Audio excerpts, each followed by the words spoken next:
You're I a didn't. fidelista. Oh, I don't. I didn't understand what you're talking about. I've had it for about 3 years, I guess. Huh, I'm told I hadn't noticed it before. Yeah, but also one of my daughters brought 16 friends, and they just arrived now. So there's going to be a big party here, going in the other room. So it's a lot going on in the Johnson Ranch tonight. Well, we are here tonight, and we have a guest that I have never met before. I have corresponded on and off with Sam Dixon for some time, and I know he has this fabulous reputation. It's fabulous to me, anyhow. He's got this fabulous reputation as the Klan lawyer. Well, not just that. I was interviewed by somebody recently, a CNN reporter who's writing a book, and we talked for half an hour. And one of the questions she says, well, you know, in your movement, the two most important people are Jared Taylor and Sam Dixon. Is that right? That's never true. And I said, yes, that's correct.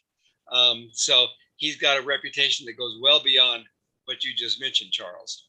Well, that's amazing. I really have done very, very little. There are many people who've done vastly more than I have. I really am, as Churchill said of Clement Attlee, I'm a very humble man with much to be humble about.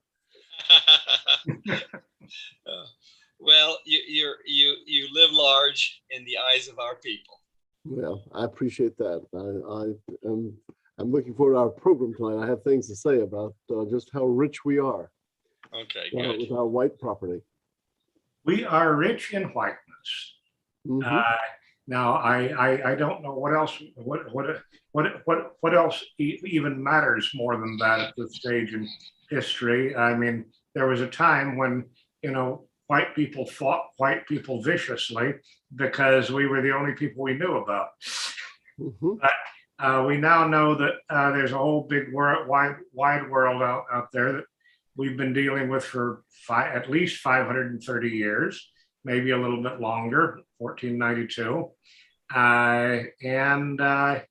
Anyhow, Bill and I were, and I don't know if Paul's going to join us tonight or not. He said he was, but Bill and I and Paul last night were talking about Haiti, and Bill said that you're interested in Haiti also. Very much so. I've read a lot about Haiti. Well, tell us what is the interest of one of the two most important people in the white nationalist movement regarding Haiti? Well, there's a lot to be interested in. They do have a culture that they've had some interesting painting and they've built some interesting buildings, but they got a lot of things right that we didn't get right. When their most ferocious leader, Dessalines, declared independence from France in around 1803, he called in his lieutenants and said he wanted every white person on the island dead in the next week.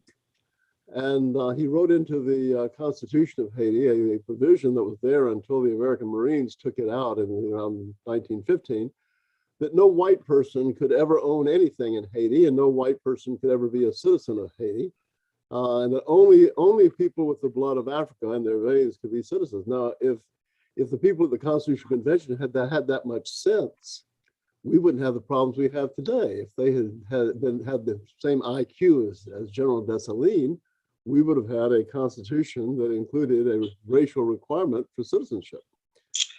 But is there any white population in Haiti now? No, there's only a mulatto population, and then there are the people who help them. I tend to talk too much. Lawyers like to talk too much. But I have a story that I think is very interesting about Haiti. I don't know if you all would think it's interesting. If it's not, just stop me and go on. But I had my cousins are a generation older than I am. And I had two cousins who were really great guys. They were graduates of Stony Brook up in Long Island. They were Ivy League graduates, and they were both surgeons. And they taught at two colleges in America. And like most of my family, they were religious fanatics. They were devout Presbyterians. And they would go to Haiti a month every year. They would treat the Haitians and try to save their bodies and to some extent their souls. But anyway, they were at a family reunion, and I asked them how the mulattoes reconstitute themselves, because periodically in Haitian history, the mulattoes rise up and massacre the.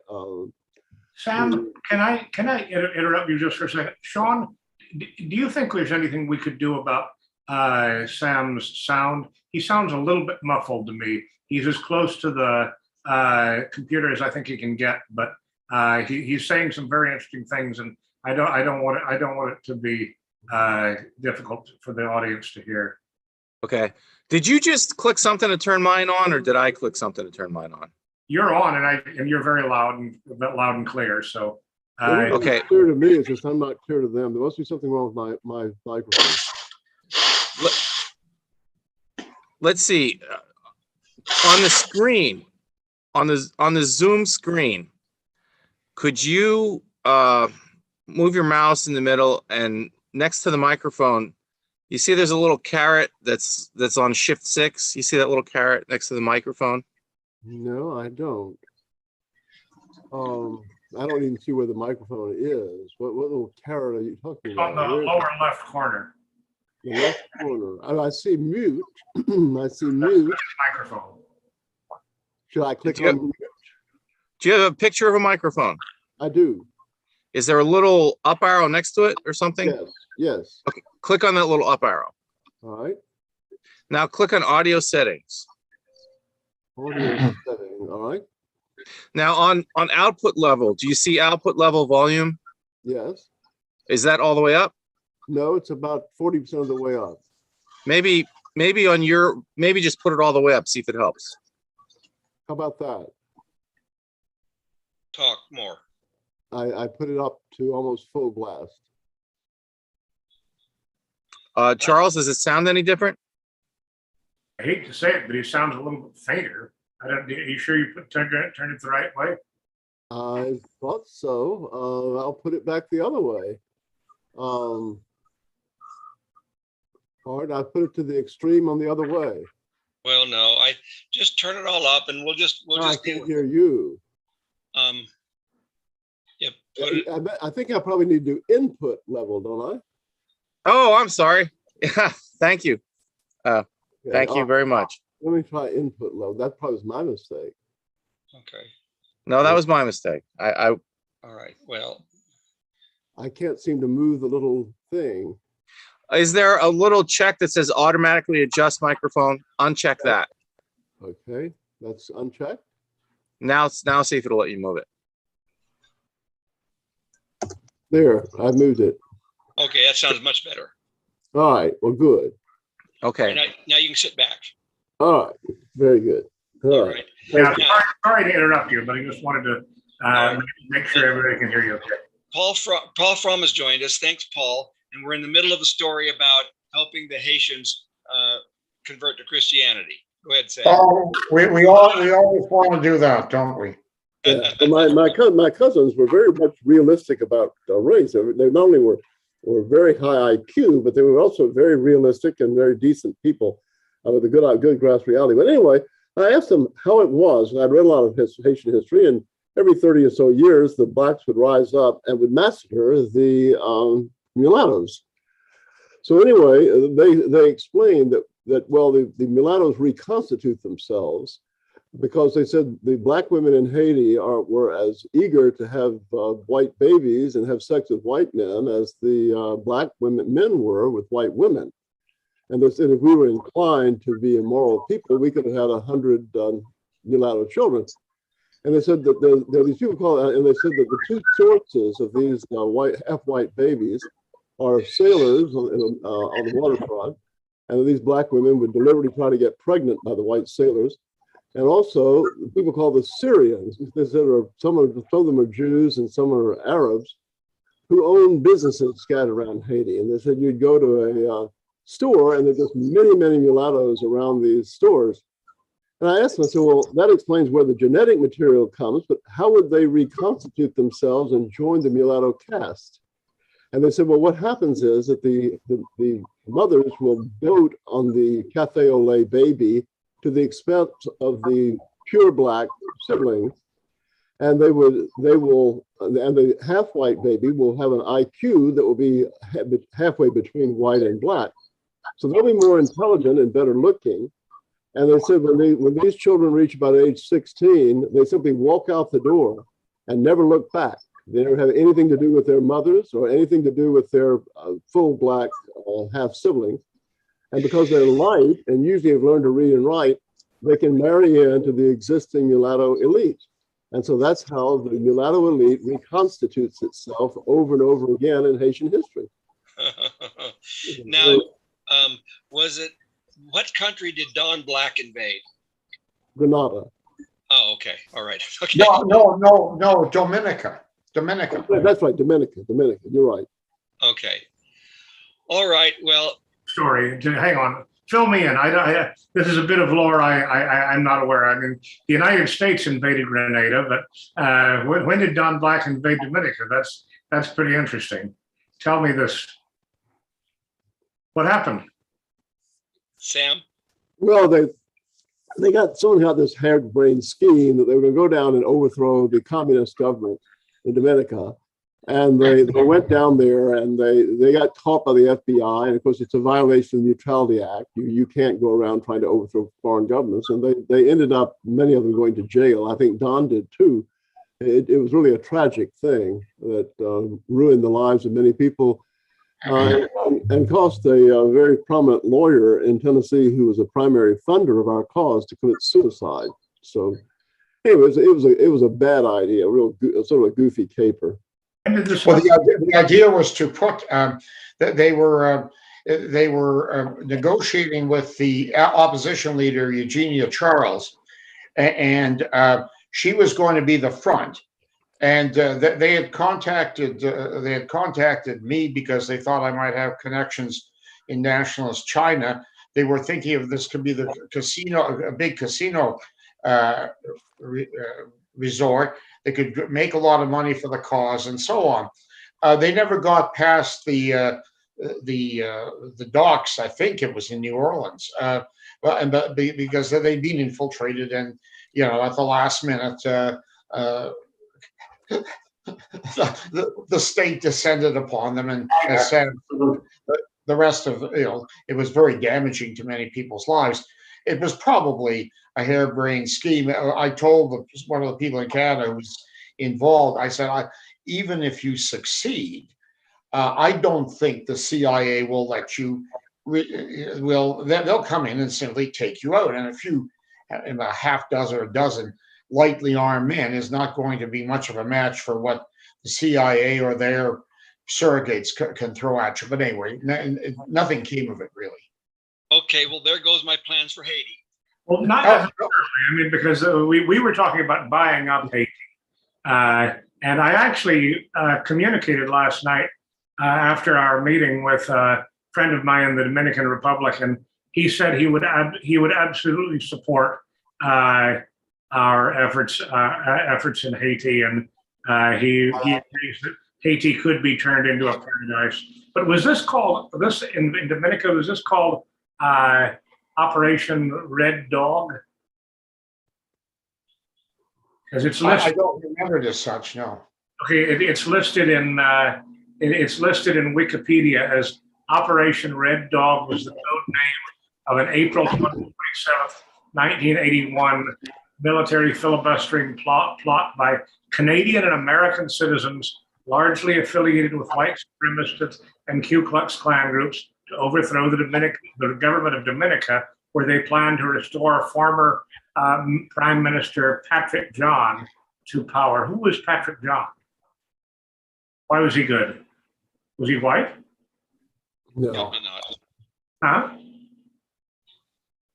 He was a somewhat anti-communist Negro, and I don't think it was John. I think it was Eugenia Charles, but I could be wrong, because it was a woman they were negotiating with. But Dominica is also extremely small. I think it's got a population of 5,000. It was an interesting idealistic notion, but it was doomed from the start. Idealistic is very charitable. The English have a great word, which we've lost in American English, called a gape seed. And a gape seed is a preposterous scheme. You probably know the word, Paul. But anyway, this was certainly a gape seed. Everything about it was nutty. But the bottom line is exactly like Paul says, that the CIA would never have permitted a group of people affiliated with us to take over a small nation and use that nation's treasury to destabilize the regime in America. I mean, it's just absolutely nutty to think they would let you get away with this. They were trying to imitate John Walker's filibuster in Nicaragua, right? That's amazing. I hadn't met anybody that knew who Walker was in 30 or 40 years. I know my history pretty well. You sure do. I don't think there's one American out of 1,000 that knows who Walker was. Oh Lord. Well, anyhow, I didn't know about this filibuster, so it's fascinating, and I think that. But I still think it's worthwhile talking about the idea of Haiti. Get the idea out there and let others refine the methods. Yes, putting a couple dozen guys in a boat and sending them to Haiti to effect some sort of coup or takeover is a non-starter. But let's get the idea percolating, and then in the future, other minds will come along with perhaps the methods. I don't think so. I think this is just a really horrible idea. It's horrible even to mention or discuss it. It cheapens our credibility with the listening audience and normies. If you want to talk about a proposal, the Caribbean island, I have said for many decades that we would have been better off when the Supreme Court handed down the decision to force integration of the schools, the Brown versus Topeka Board decision in 1954. Had we started talking then about separating the races, we would have made much more headway.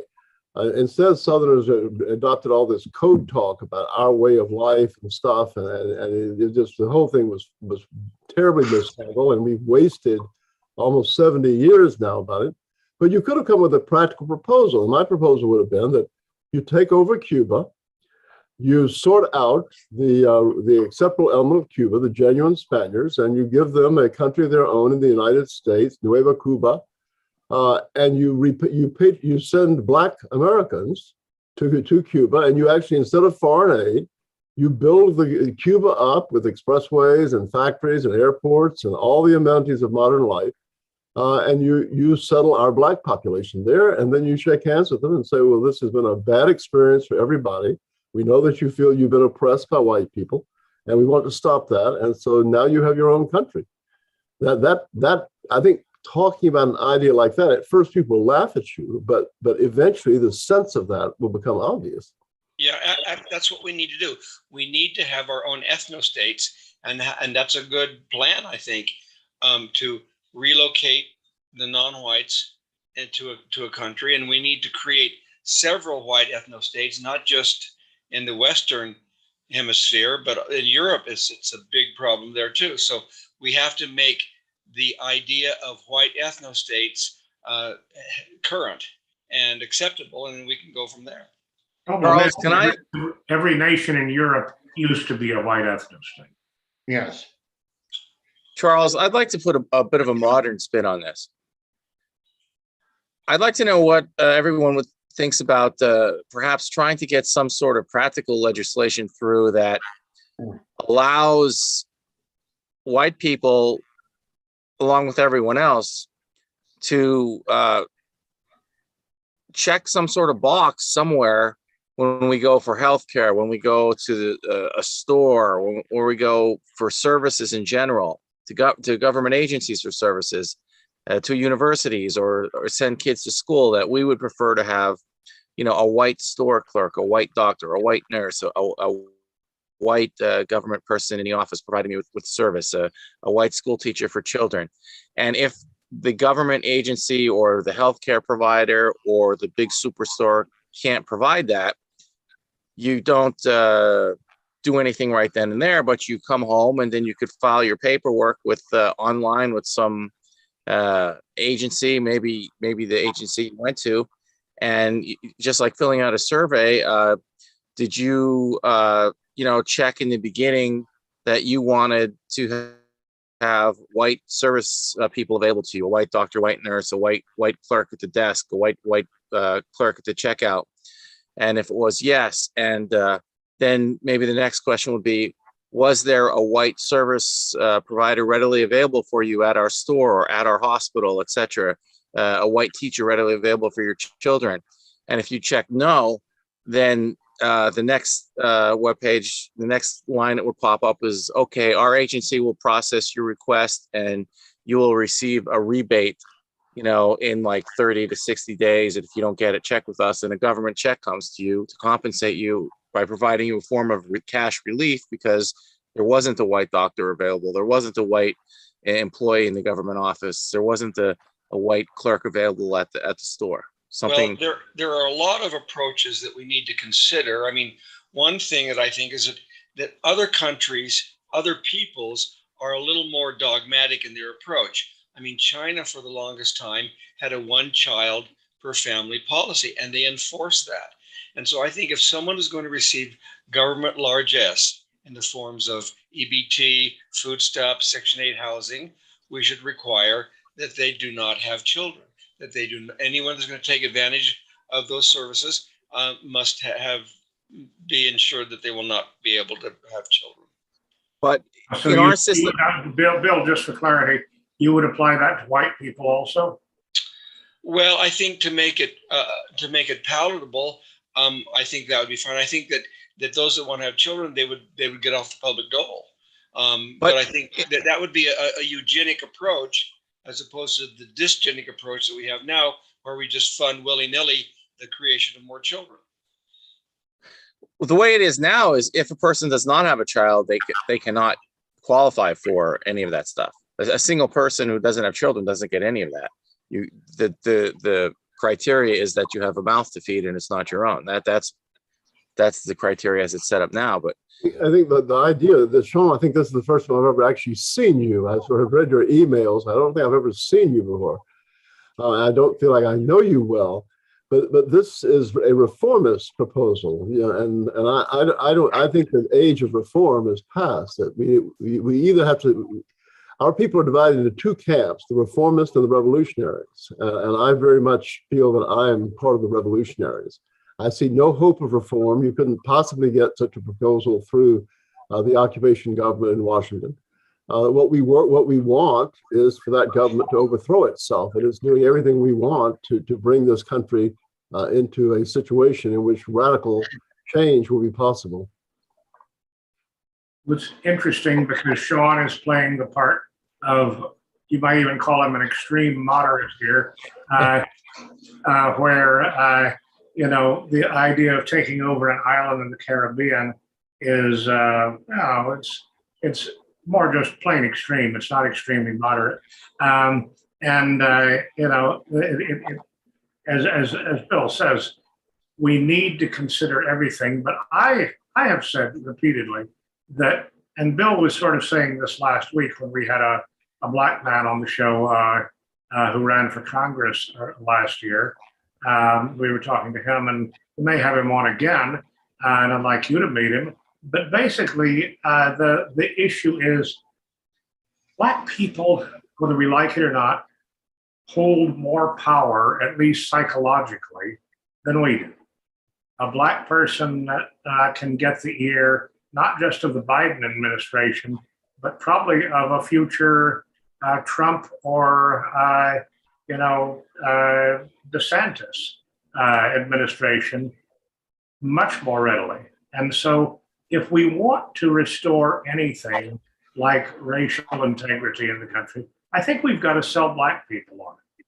We've got to get Black people to want to be autonomous and separate from us. And I have several times proposed something in between, as attractive as the idea of buying up Haiti, all of Haiti is, and doing it peacefully, not invading, but invading with money, basically. And what I suggested last night was we could buy up Haiti, maybe all of Hispaniola, and then, potentially bring in South Africans and offer in some ways, a much more desirable country of South Africa to American blacks and Haitian blacks.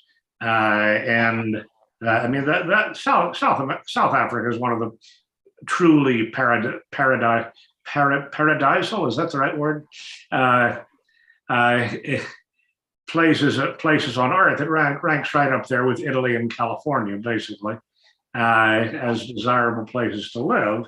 And if we couldn't do that, though, what if we offered a state of the United States, one that could be easily isolated from all the other states? I know you're in Georgia, but I was sort of thinking about, I have always thought that Florida as a peninsula would be desirable to sort of cut off because it's closer to the Caribbean. It's considered very desirable real estate. And could we potentially, in the real world, sell Black America on Florida? Well, I was once asked by a woman who worked for National Review about where we would put the blacks, and I said we should give them the finest real estate in America. They should be given Manhattan. Well, the point is that what Sam was saying earlier is that America is now being divided into two camps, and that's definitely right. And what I am seeing more and more on the websites that I read, and then the websites are not extreme websites. They're just kind of right-leaning websites, and many of them are calling for a revolution. They're calling for things that Sam Dixon pointed out. So we are getting more and more people in our camp, and we have to present to them a serious solution. Whether it's like you say, give them Manhattan, give them Hawaii, give them Hispaniola, but we do have to move forward towards the separation. And I think that we're beginning to talk like that. Rank and file Americans are considering that, and that's a good thing. It's a very good thing. We have made a remarkable progress despite all of the doxing and the censorship, and really, I'm relatively optimistic that we may very well get a chance, because as I said at the American Renaissance Conference, America today is much like Turkey in Asia Minor in 1914. In Turkey, you had three nations occupying that turf. You had the Greek Christians in the west, and you had the Armenian Christians in the east, and the Turks in the middle, and then scattered among the others. There was no way that Armenians and Greeks and Turks could live in the same country. Either the Armenians and Greeks had to go, or the Turks had to go. That was the only thing that could happen. They hated each other so much, with very good reason, especially the part of the Greeks and Armenians who'd had to put up with the Turks for 700 or 800 years. There was no way to cobble these people together into some kind of a Denmark-style democracy. And so unfortunately, as it turned out, the two Christian Indo-European groups were exterminated, the Armenian genocide being fairly well known, but the genocide of the Greeks having been airbrushed out of history. But anyway, that's where we are. We cannot live with these people. We cannot live with this army, this coalition of white-hating non-whites, and we can't live with their fellow travelers. We can't live with the kind of people who are journalists with National Public Radio.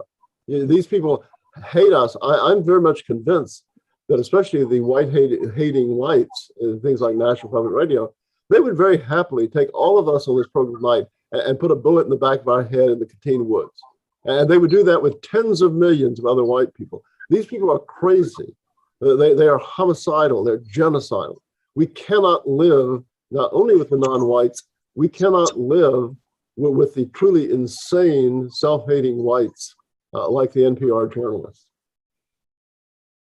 The country is going to have to be divided. Either it's going to be divided, or it's going to go the way of Turkey, and one side or the other will massacre the other. It will most likely be the non-whites and their white helpers massacring the white population of America. That's the most likely outcome if there's not a partition.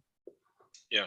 Or we might just slouch towards Gomorrah, as they say, and we just might, over the generations, just be eliminated by this great displacement.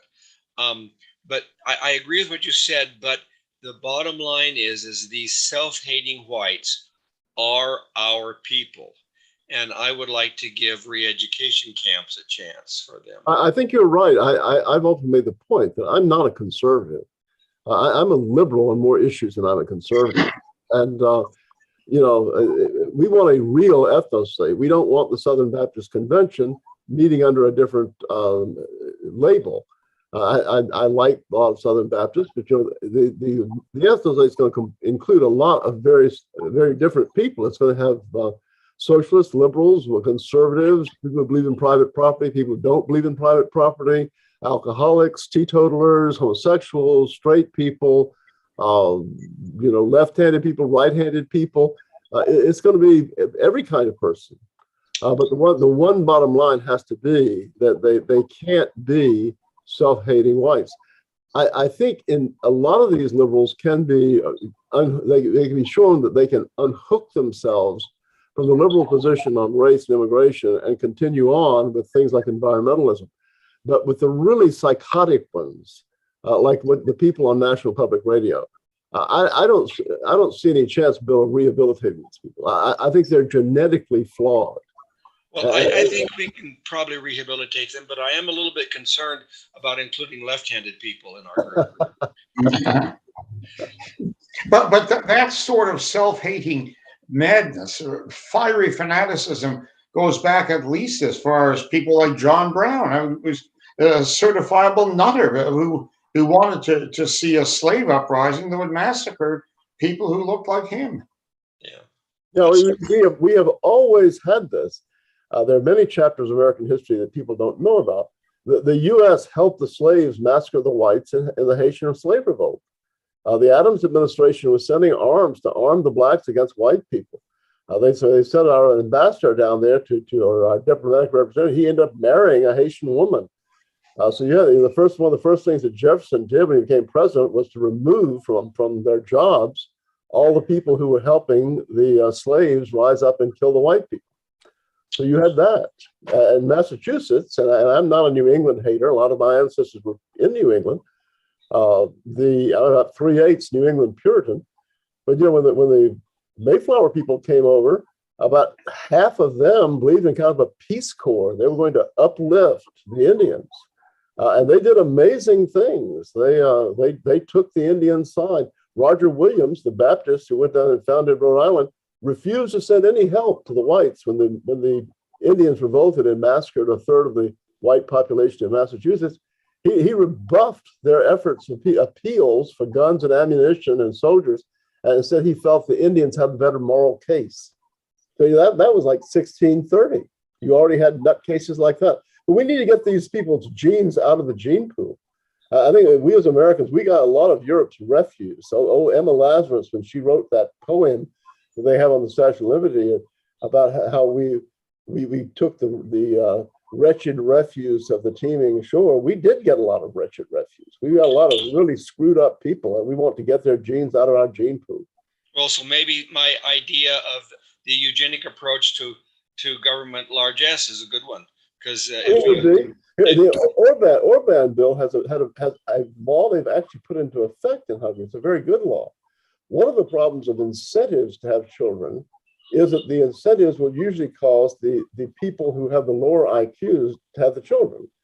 But what his law does is, if you have 4 children, you get an exemption from income tax, which doesn't mean much if you're not paying any income tax. But if you're a doctor or a dentist or something, or you've got you're making the equivalent, like in America, of $200,000 a year. Getting out from the income tax is a big incentive to go ahead and have the 3rd and 4th child. That's a good idea. I agree. So where do we start? I mean, where do we start? Because right now, Biden is making, this black supremacist guarantee, which would certainly be unpopular if we made it. that he is going to appoint a black woman to the Supreme Court. I mean, we would rather appoint either Bill Johnson or Sam Dixon to the Supreme Court, but the chances of that are, significantly less than zero. But Charles, look at it from the optimistic point of view. Wouldn't you rather have Stacey Abrams' sister, who I think has a good chance of being named? If you're going to have these anti-white programs and decisions on the court, I want them coming from black judges. It's good for us to get rid of the Brenners and the Earl Warrens and all these people, and to have black people do it. We have a governor here in Georgia, a Republican, who contrived the conviction of those three guys down in Brunswick in just a shocking way. And you've got this white guy up there that talks about fighting gun control, who talks with a Southern accent. He can sell that stuff. We would have been better off with Stacey Abrams. If she had tried to contrive this prosecution, it would have blown up in her face. Kemp could get away with it. Well, I think what we need to do is we need to start finagling our way into mainstream acceptance. And my wife came to me just, I think, a couple of days ago, just giddy. She says, I was watching Ann Coulter, and she linked to American Renaissance and all of American Renaissance books. And so there are movement to get our views into the mainstream. And, I've tried for years to try to get some of our people into the various administrations. You have what's called the Plum Book, where you have political appointments. And I've over the years, I've submitted my resumes, presented people, and it's never gone anywhere. But eventually, we're going to get some people that think like we do in position of authority, and they're going to say what is just, moral, and proper, and people are going to say, that's right. Our enemies. Well, let me bounce maybe a shocking idea off you, but picking up on what Sam was saying about we've got to get some of this bad element out of the gene pool. Maybe we should not oppose miscegenation. What I mean is, among ourselves, among the true religion, of course, we oppose it and strongly oppose it. But for the degenerates, for the self-haters, urge them by all means. No, I see in Southern California, I see beautiful, good-looking white men with Asian women. I see good-looking white women with all varieties of non-white men. And it just turns my stomach. No, we have to try to convert them, not get rid of them. Well, what would you do with a Heidi Klum?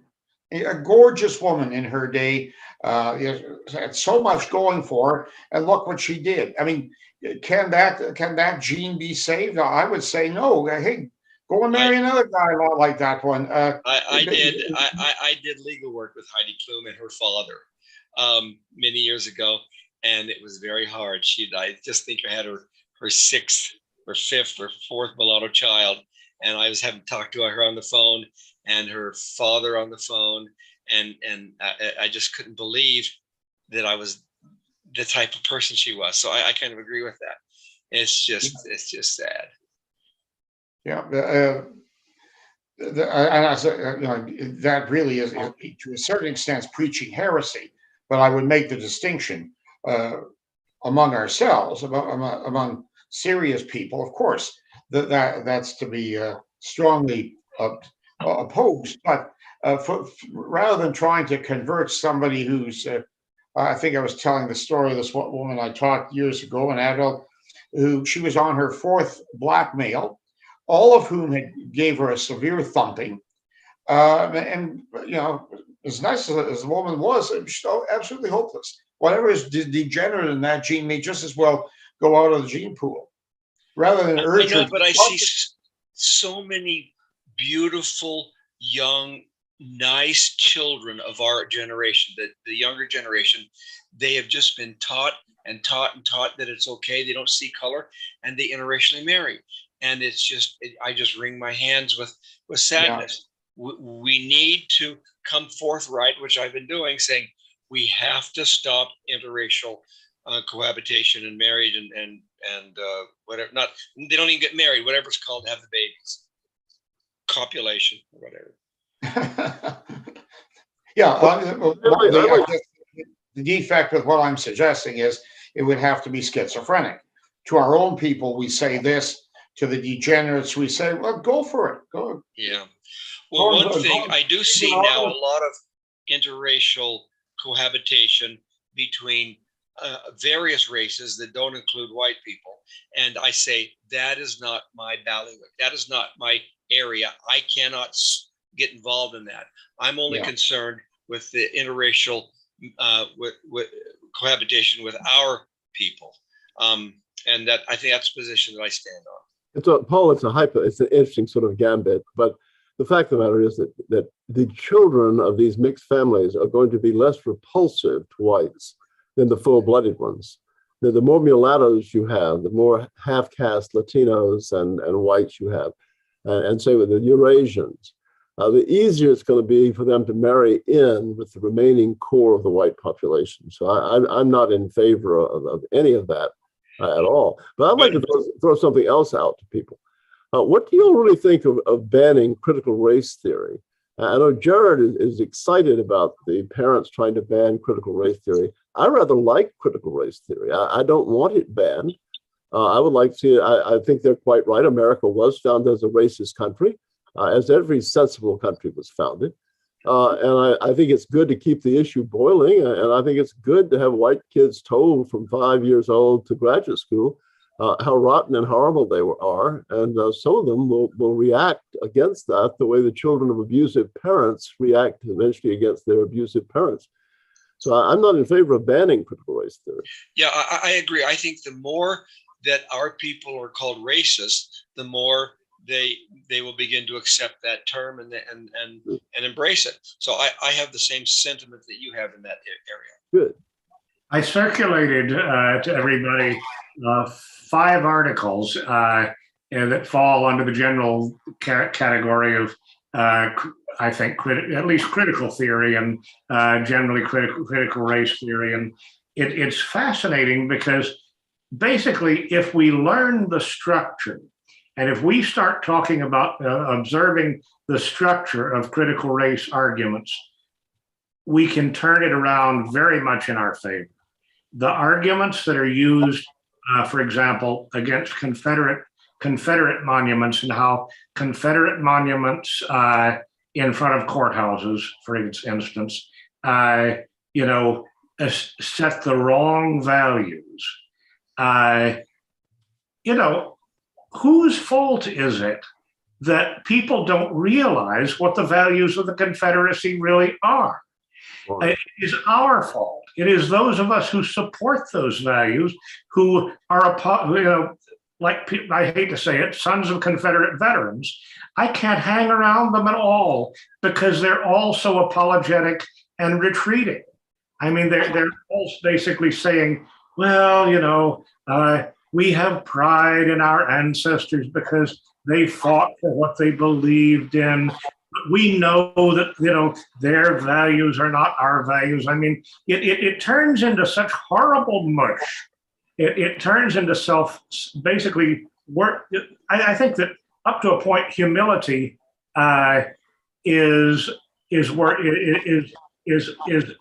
almost worse than self-hatred, because there's a certain amount of pride in self-hatred, and you're asserting that you know something that other people don't. But when you're just being mealy-mouthed and apologetic, what you're saying is typical of the conservative, that they don't embrace our positions for the right reason. They're apologetic, and I agree with that.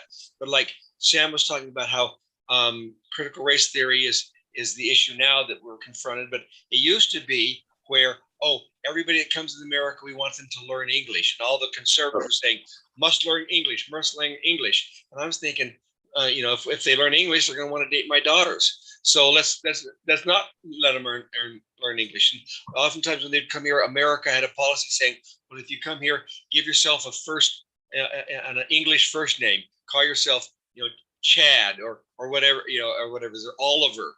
And I'm thinking, we don't want them to integrate. And so it's just now this same dichotomy has occurred now for critical race theory. You have the conservatives that are trying to get rid of the critical race theory and defending it for the wrong reasons. We want people to recognize that our people were indeed conscious of their race, and they promoted their own children. And just like the Constitution said, they founded this country for their posterity. We want that brought to the attention of everybody in this country, and that's why I agree with Sam. I've said this for years, and the monuments issue and the removal of Confederate flags had the possibility of being what the New Left, when I was in college, called a consciousness raising issue. But that opportunity was quickly lost when people like the Kennedy brothers and Kelly Barrow and others stepped forward. And to my amazement, these so-called defenders of the South adopted the ideology and racial principles of John Brown and Charles Sumner and began denying that their ancestors were racist. Oh, Robert E. Lee would never have been such a dirty man as to actually care about white people. Oh, our ancestors would never have done something like that. That is historically so untrue as to be laughable. But it became a situation, and it still is, where the so-called defenders of the Confederate monuments and flag, they are pushing this anti-white race-mixing ideology, and people who would never listen to it if it came from an Angela Davis or from a Anderson Cooper or Hillary Clinton, they'll listen to it when it comes from somebody who claims to be a defender of the South. So the monuments issue has turned out to be a complete negative for us, a total negative. Well, what you're saying, Sam, I remember, I think you made a speech one time and you made reference to the phrase free, white, and 21. And occasionally I will look at 1940 films and I'll see some gal will say, well, I'm free, white, and 21.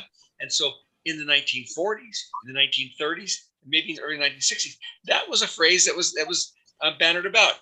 Those people were aware that they were free, white, and 21, and they were happy to talk about it. Now, our white people, like you say, are only apologizing for what their ancestors believed in. I said in my introduction to Revel P. Oliver's book, the collection of Revel P. Oliver's essays back in the 1970s, that the term all-American boy was what we needed to make definite. That already subconsciously, by use of that term, people understood that a Chinaman or an African could not be an all-American boy. You had an immediate image of a European white boy. But our job was to make that explicit. And you're right, there was this understanding of what an American was, that the American was a European white person. But in a way, it's good. It's like that line from T.S. Eliot that Wilmot Robertson liked to quote, that sometimes in order to possess something, it is necessary to go by way of dispossession. And our enemies are pushing this where the moderate ideas like abolishing critical race theory and going back to sort of a Hubert Humphrey approach is not going to work. So that's good. What do you say about Hubert Humphrey? What does he have to do with this? What? Sorry? I'm sorry, I didn't use. I remember Hubert. The people that voted for Youngkin, this guy that got elected governor in Virginia. There were people talking about his inauguration in which everybody was on the stage except white people. This guy had defeated the Democrat nominee with a great cheers, and I was glad to see him defeated also. He was a terrible person. But the people that voted against the Democrat and for Youngkin, the new governor of Virginia, they did not vote for a race state or for a racial ethnostate like what we want. A lot of them voted. They want to go back when divisive things weren't said, and it was all about Dr. King saying that the children of the descendants of slave owners and the descendants of slaves would all sit down at the table of brotherhood. That's what they wanted to go back to. So it's not surprising that white people were gathered at Youngkin's nomination cheering all of these non-whites coming on the stage. Well, for years, I've said we're finally going to get progress when we start banning To Kill a Mockingbird from our schools, because it's so anti-white. And then school districts have banned it. Why? Because it's not anti-white enough. You know, and I thought when they banned it, I thought, oh, hooray! And I read the article, and I thought they're banning it for all the wrong reasons. There's another line from T.S. Eliot that I like, and that is, the last temptation to do the right thing for the wrong reason. Let me just when the Irish blew up and killed Mountbatten, one of the supreme race traitors of the last century, when I heard the news, I heard that the Irish, of all people, had blown up Mountbatten. I thought of what Eliot said, the last temptation to do the right thing for the wrong reason. The English should have blown up Mountbatten. Yes, on that day, I was tempted, if I did drink beer, to have raised one to Patty. You finally did something right. But let me pose a question. Why would we want to have the poison of critical race theory taught to our students with our money? Because they have to be made to face the issue. The greatest danger to us would be if the blacks and their Jewish leadership would simply shut up. This country is like a rotten, overripe plum waiting to fall. If they would shut up, we would not have a chance of winning. But now, see, I've not really studied what a critical race theory is all about, but I thought it was saying that white people are racist, which I agree with, and white people have had special privileges, which I agree with, and white people have been promoting themselves over other peoples, which I agree with. So I thought, hey, why ban it? That's a good thing. Yeah. Okay, but that's not true. White people don't have privilege today. Your affirmative action, or what we call employment equity, whites are at a disadvantage because they're white. And don't you think that white children, the smarter ones, or a lot of them, will see that while they're being told about white privilege, actually the deck is stacked in favor of their black classmates? And this is good. I don't know. I know a personal incident of how dumb can you be. I was at a sports bar in Calgary a few years ago, and I got chatting to the waiter, and he said he came from Ottawa in the east. I said, "Oh, what are you doing out here?" "Oh, well, he's out there because his girlfriend works for the airlines." I said, "Oh, that's nice." Well, I thought, you're young, handsome. What are you doing? Serving tables in a sports bar. And he said, well, he wanted to be a policeman. He graduated from university in Eastern Canada. He wanted to be a policeman, but he said, well, he didn't get hired. And I said, well, why was that? He said, well, I don't think they were looking for people like me. I said, well, I want him to say. And he said, well, I said, no, I don't know. White. But he said, I guess it's white privilege. I said, they didn't say that ironically. I said, do you understand what you just told me?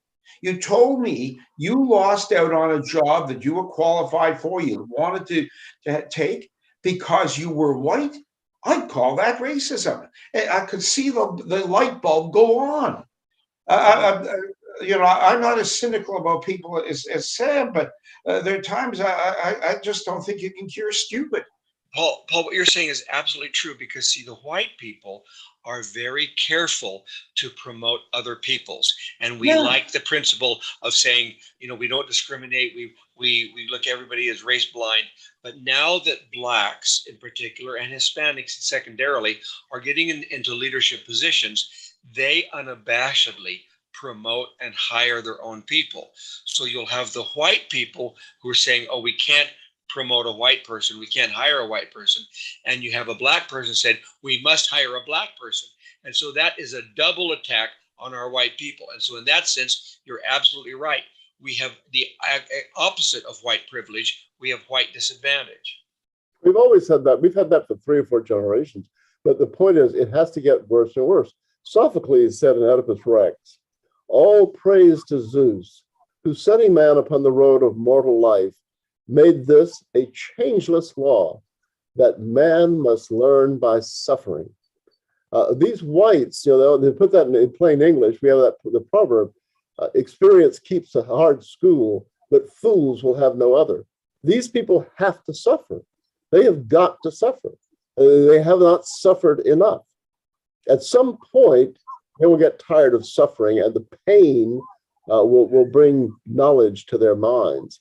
But if our enemies would just drop it and just coast now, they would sail safely into harbor. They're doing everything I would have them do. They cannot control themselves. They're making fools of themselves. They're destroying the country, which has to happen. If we are to live, this country as we know it has got to end. And they're doing everything that I want them to do to bring that about. Our enemies are the only people. My father used to say that the only person who never failed the Reformation was the Pope. And there's a lot of truth to that. And our enemies, like the Pope, through the Reformation, they're never failing us. Okay, on this note, you guys, I've got a big party going on in the other room. So I really enjoyed talking with all you guys, but I need to cut out. So, All right. Charles, you guys can continue on, but I need to go. Hey, Bill, a question. Can we meet with Lloyd again tomorrow? Tomorrow on Sunday, can we do it next week? Yeah, what day you want to do it? How about the next time that we're scheduled to do it? I forget, Friday. All right. Okay, right. Thanks a lot, you guys. Right, bye-bye. All right, go Have a ahead. good party. All right, thanks. Farewell. So anyhow, I'm just I'm perplexed where we're headed here because Sam, what is your step-by-step recommendation? You want the United States and Canada to completely collapse then? I want the government. I think we have to be like Lenin. The template for us is not Germany in January of 1933. I think the template for us is Russia in October 1917. We can learn far more lessons from Lenin and Trotsky and Stalin than we can learn from other people. And Lenin understood things. He thought in absolute terms. He was not sentimental, and he understood that in order for the people who hated Russia to get the whip hand where they could kill Russians, it was necessary that the Tsar's government fall and that Russia lose the war. And that's really necessary for us. If the administrations of people like the Bushes and the Bidens and so on, if these people succeed, we're finished.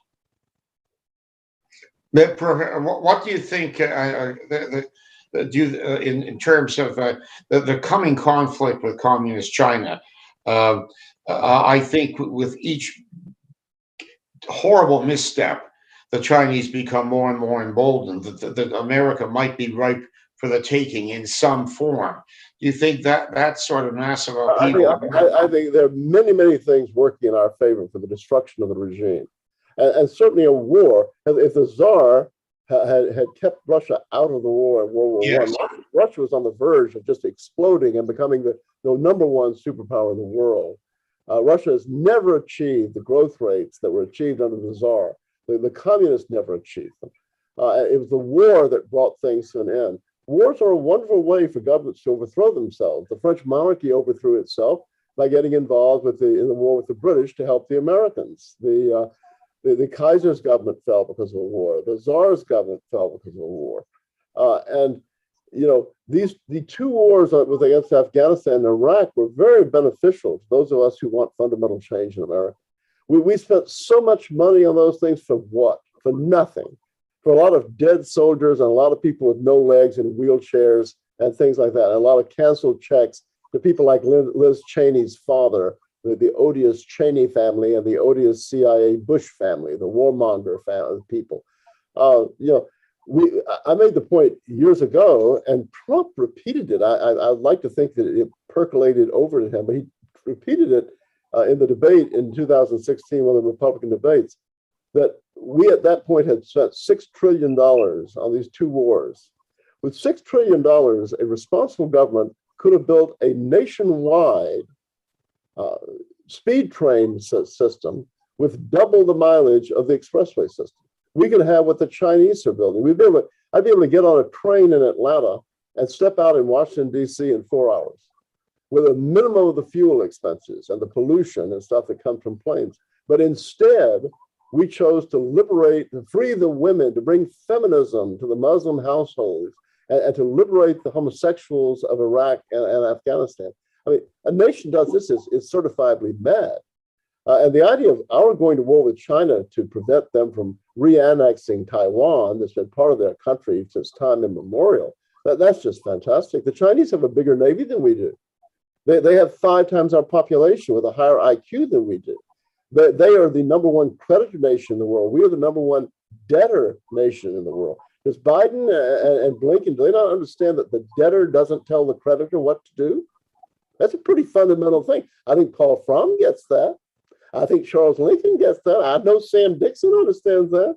But the American ruling class does not yet understand it. They will understand it when they get us in the next war and we get our asses whipped again like we did in Afghanistan, when we put our tails between our legs and flee the country as we did in Afghanistan with nothing to show for it except a staggering national debt and a bunch of physically and mentally maimed people and a bunch of dead people.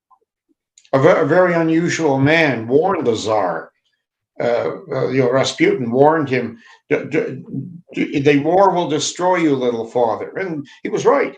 No matter what people might think about Rasputin, that was solid advice. I mean, I used to be a big war guy, but I am not any longer. I see these meddlesome wars that the West has been involved in, particularly the United States, as solving nothing, enriching a horrible class of people, and they're just wasting national treasury. Where we should be using our armed forces is on our borders. Exactly. I mean, the Americans. Exactly. And people cannot see the obvious. You take Winston Churchill. He's acclaimed as the greatest Englishman of all times. There were 3 countries with which Britain could have allied itself in the 1930s. The United States under Roosevelt, who hated the British Empire and had hated Britain all of his life, and who, of course, as the war came on, implemented programs to ensure the destruction of Great Britain. That's not right-wing extremist neo-Nazi talk. That's hard history. That comes out of books published by Penguin. Or they can ally themselves with Stalin, the leader of another movement that wanted to destroy Britain and the British Empire. So what did Churchill do? He chose to ally Britain with 2 powers committed to the destruction of his country against a country headed by a man who admired the British Empire. I mean, you have to be and who had offered them peace proposals, which involved letting them keep their empire. Just give me a free hand on the continent. This was madness. I mean, I used to, I went down and signed the condolence book at the British consulate in Toronto when Churchill died. I really thought he was the greatest Englishman of them all. I have repented. I do not no longer think that. I fell off my horse one day, and I've never thought. I mean, this is not our subject, but I think the glow is off the Churchill apple. I sense that 3 generations after Churchill, that it's finally becoming virtually more and more difficult for the establishment to tell people that he was a good thing when he took command of a country that ruled a quarter of the world and died in a country that was reduced to a tiny little bankrupt island being colonized by its former slaves. I think that it's hard to look at this now from the long range of history and see him as anything but a catastrophe for Great Britain. I want to ask a question, Sam, about something you just said about the debtor status and creditor status of China. It's a little bit off topic of what we've been saying, but it brings up something else. Is China really the source of the credit that it extends?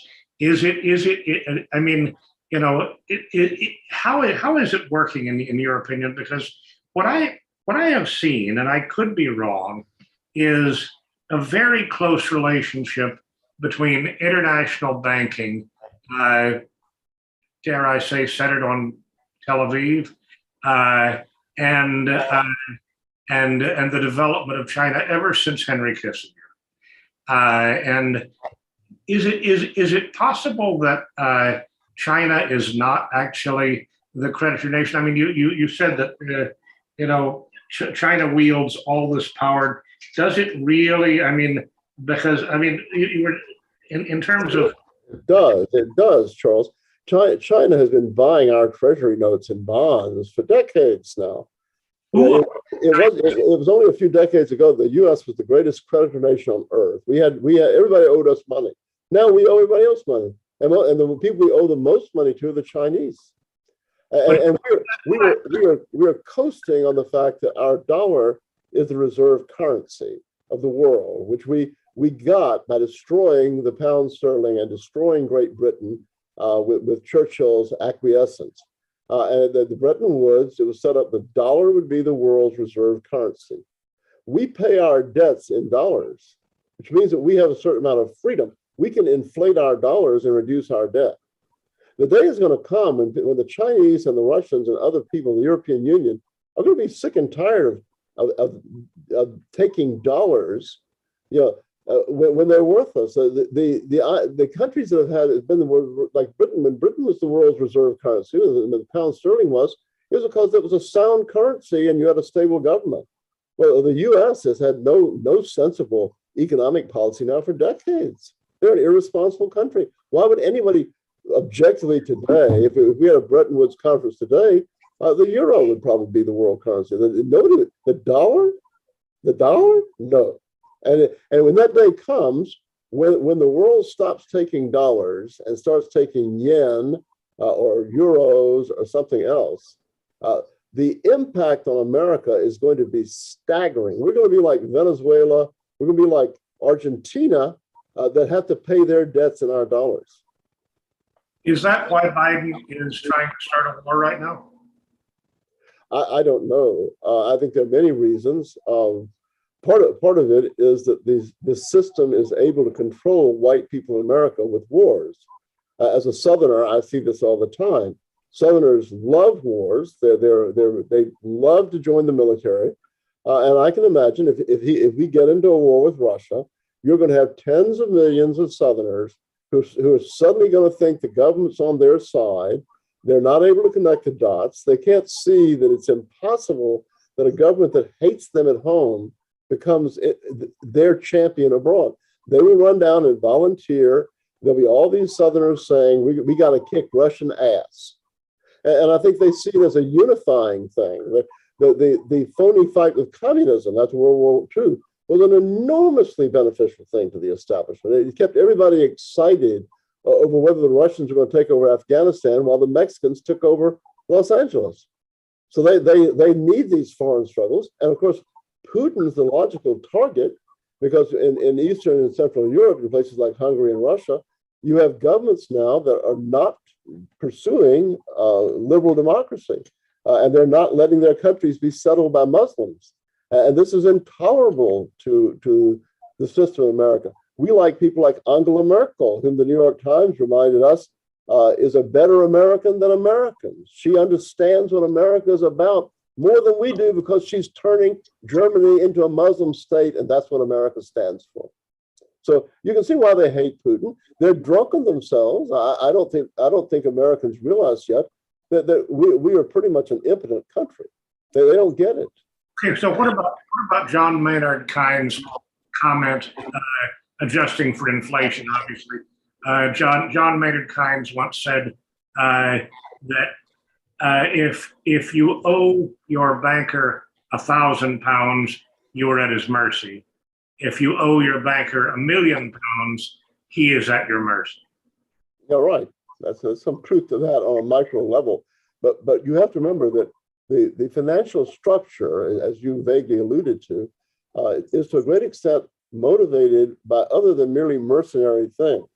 There's a unifying Zionist element through it that is motivated by those elements of the Jewish people who are alienated from our civilization and have always been alienated.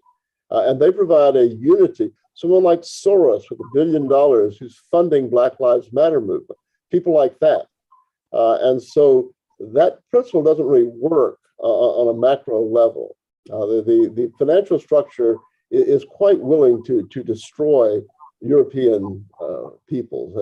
They're quite willing to do that.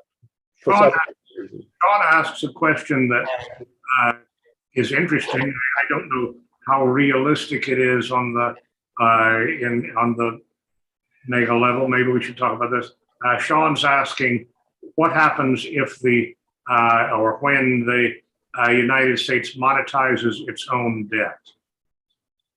Well, I don't understand economics enough to give a good answer, and that's an accurate one. But I think basically that's what we're doing. And we print the money and we set the world's reserve currency.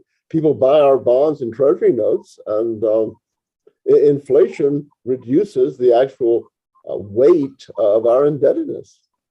What will China do?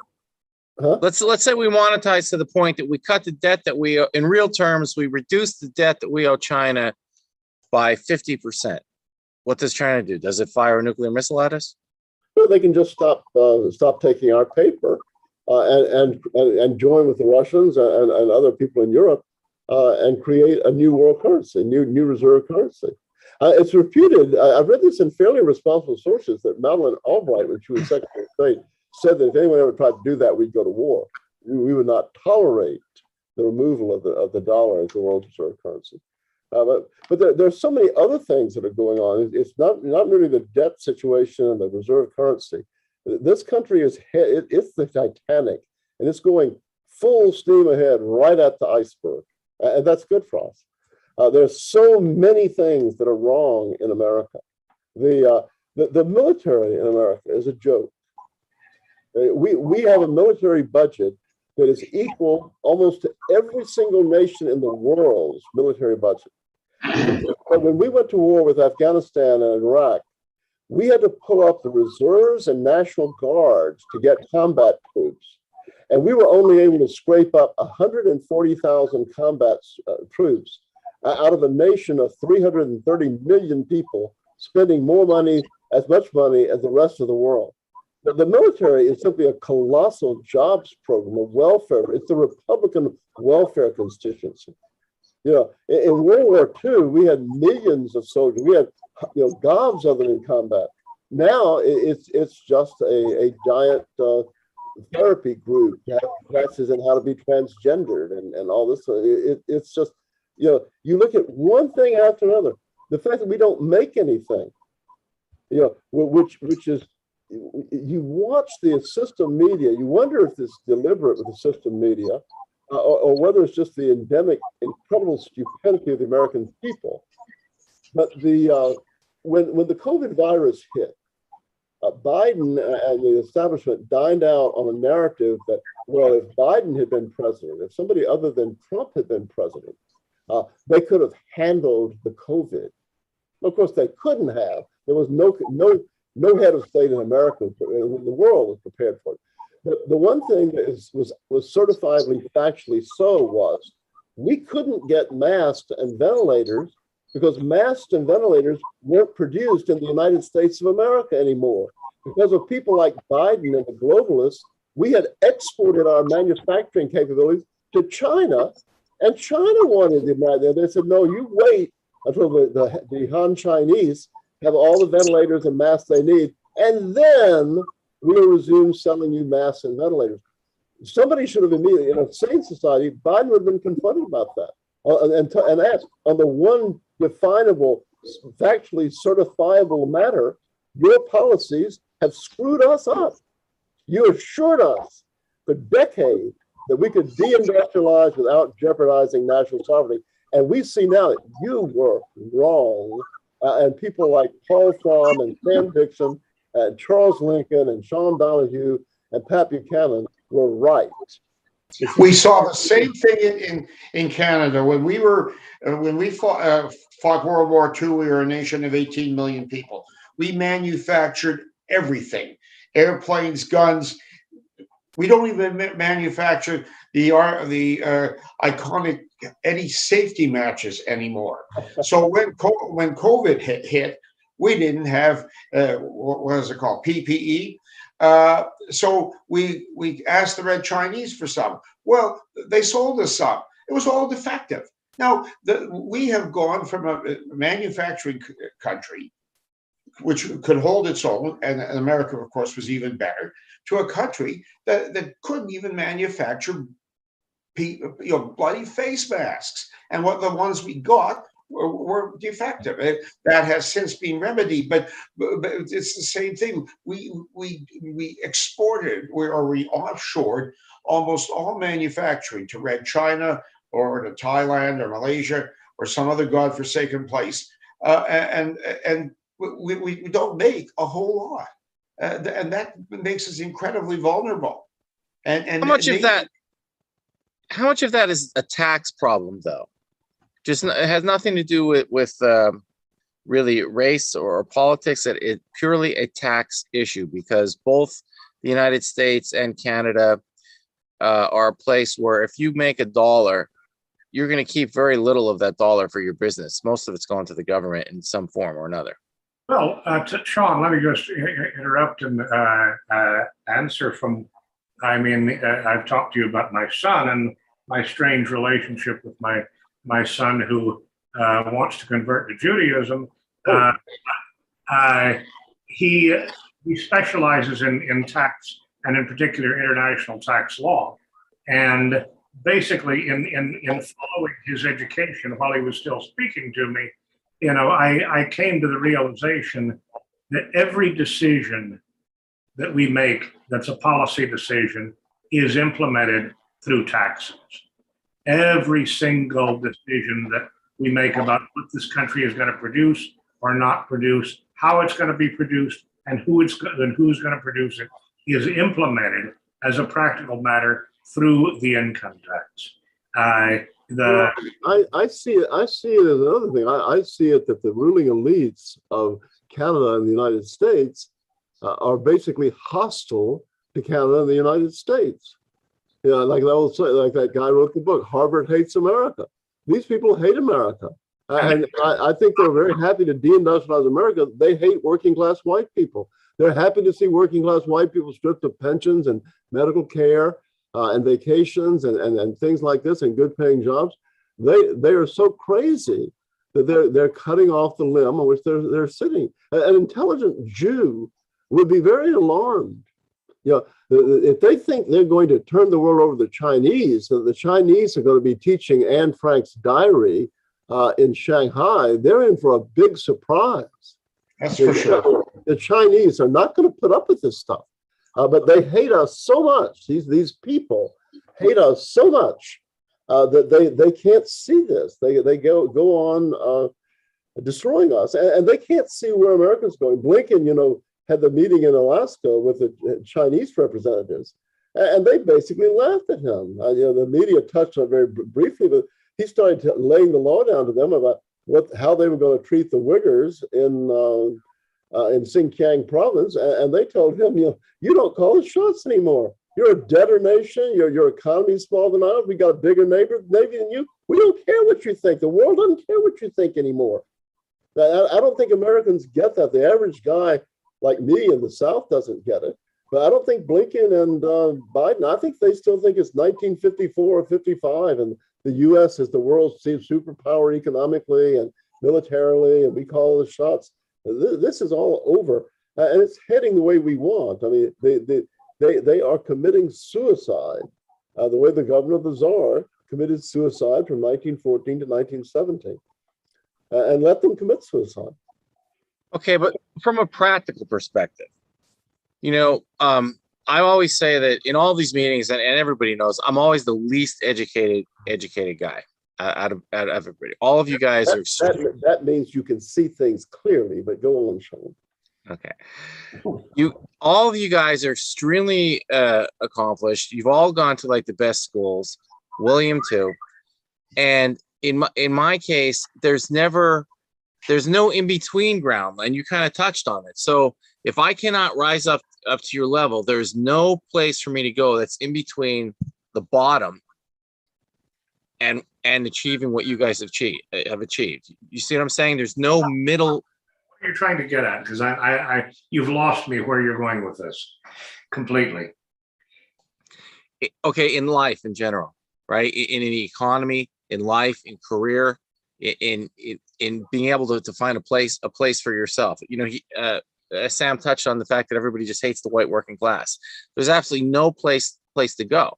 Like if you cannot achieve up to the level that, let's say, William has achieved and Sam has achieved, then the only thing, then the other option is to work at the drive-thru, if you can get that.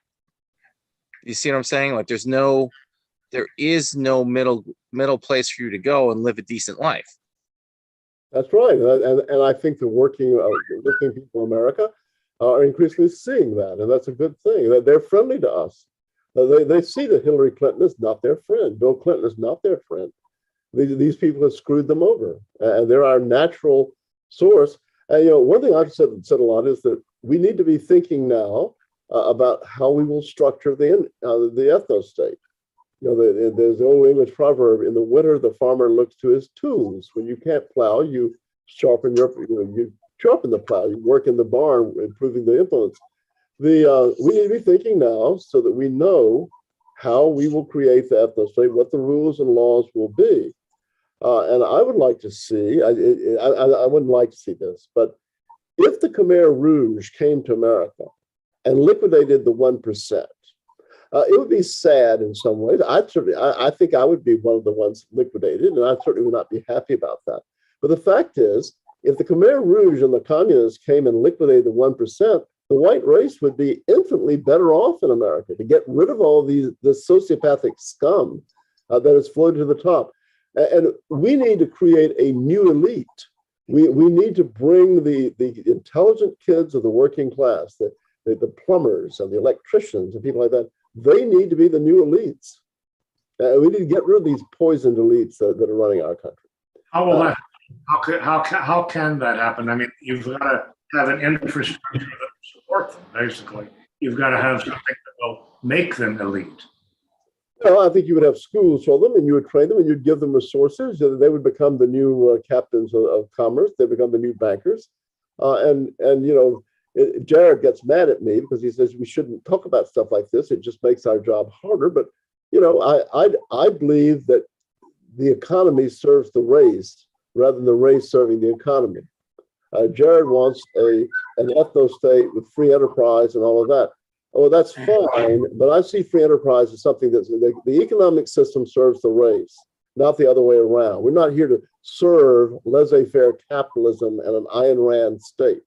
And the fact of the matter is that laissez-faire capitalism is not good for our race. We can't have a meeting without socialism.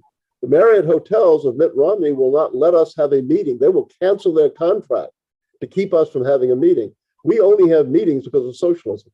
And I think in our ethnostate, people like the Romneys and certainly Soros, but all of this ruling class, what they have should be taken from them. I think we should, again, take a page from the book of the Bolsheviks in 1917. I don't think these people should have anything. I don't think they should have, people like this should be told to pack their desks and take a purse out and leave, and that's it. They don't have anything. And if we don't do that, we will have a very, very short-lived ethnostate. I'm going to have to go, but let me know when the next gathering is. All right. Well, Sam, thank you for joining us. Sean, thank you for joining us. Paul, thank you as always. Thank you. Okay, just real quick. Sam, would you like to meet this black guy, Lloyd Kelly? He's Paul says he's not enthusiastic, but would you like to meet a black gay AIDS activist? And I'm willing to talk to anybody. I'm willing to talk to anybody. You know, I'm not hostile to black people. My focus is on my own people, but I don't wish them ill. And I think we have to talk to. If you put people, a rat will fight if it's cornered. And if you don't give your enemies a way to climb down and give some sort of option to people, they'll fight like hell. So, if we ever get our ethnostate, we need to find some way, like you were saying, to fashion a solution that will be at least at some level acceptable to rival races. Okay, I mean, you had said you're free at this time tomorrow night? Yes, tomorrow night. Yes, not Monday, but tomorrow night. Okay. Well, then I will ask Lloyd to join us as he did last week with Bill, and that'll be kind of interesting. He'll get to meet the two at opposite ends of the country, the two top white supremacists. I've never chosen the name white supremacist. The Atlanta Journal described one of their most disgusting journalists described me as a self-proclaimed white supremacist. And I contacted him and said, if you want to put your credibility on the line by calling me a white supremacist, that's your decision. Under the First Amendment, I can't do anything about it if you interpret what I say as that. But to say that I have proclaimed myself to be one puts my credibility on the line.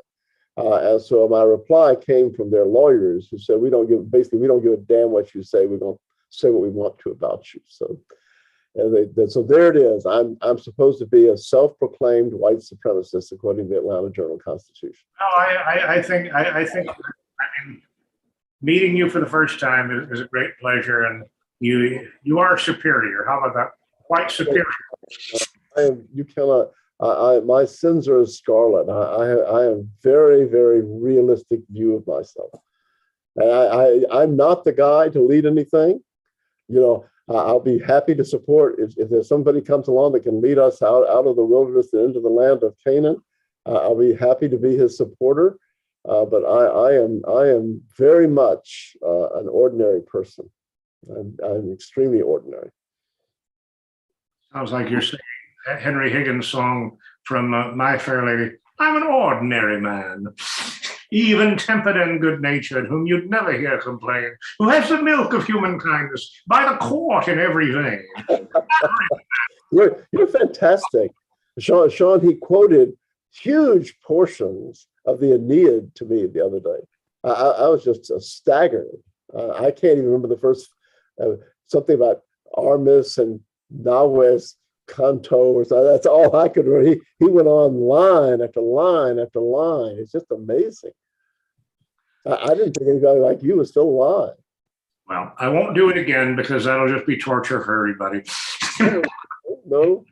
I have a story I meant to tell. I like to tell stories, but to me, it's one of the most poignant stories of a lifetime of toiling in these vineyards since the time before I had a driver's license.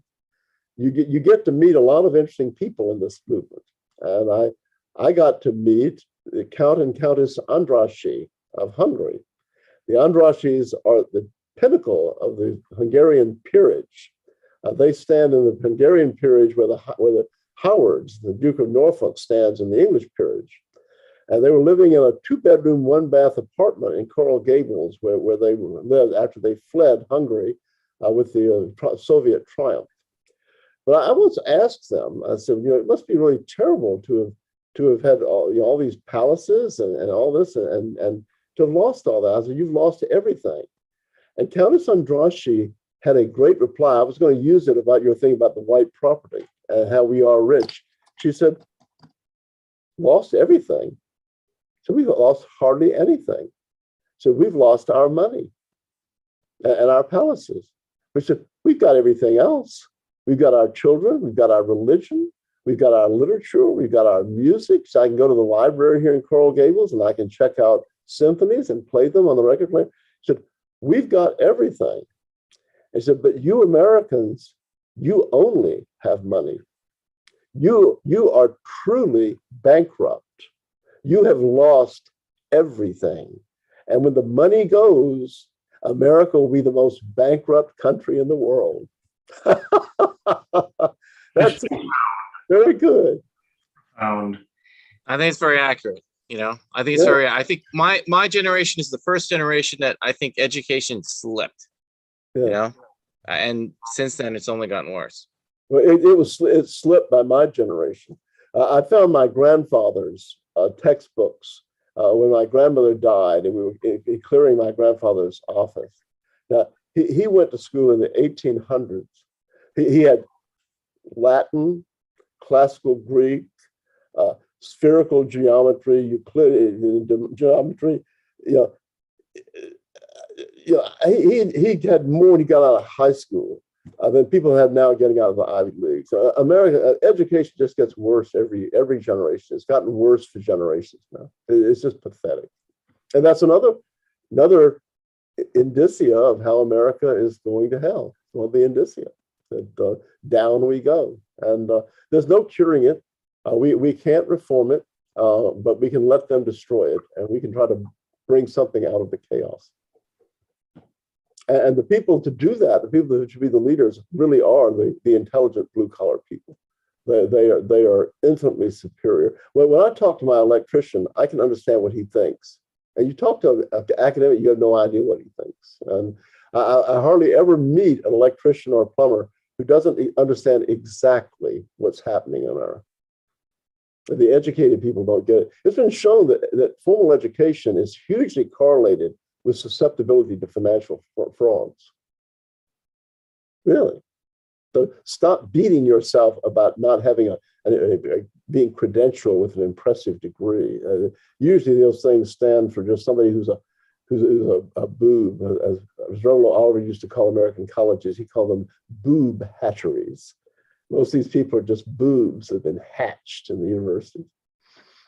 So let the bad times roll. Let the bad times roll, and they're going to roll.